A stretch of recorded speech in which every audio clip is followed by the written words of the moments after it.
Okay, so in this video, we're looking at why willpower doesn't work.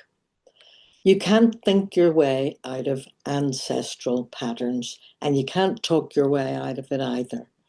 If you've ever beaten yourself up for repeating a pattern you swore you'd break, I'll never be like my mother, or I'll never be like my father, I'll never stay in a relationship like that again, and then find yourself doing exactly that thing.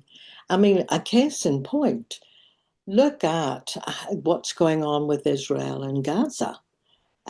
You would think that how the Israeli people were treated, that they would never ever do that to anyone.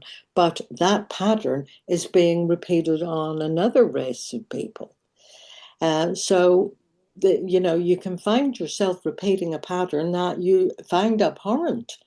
And it's not because you're weak and it's not because you're broken.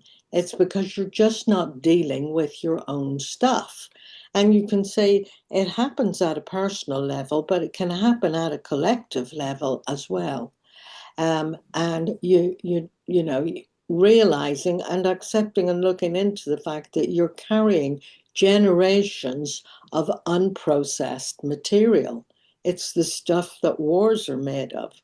And willpower cannot override ancestral programming.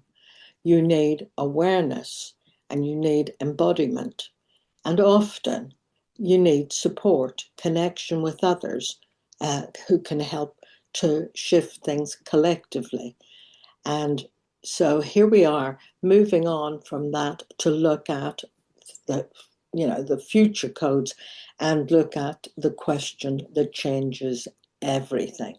So I'll see you in the next video. Bye for now. Bye.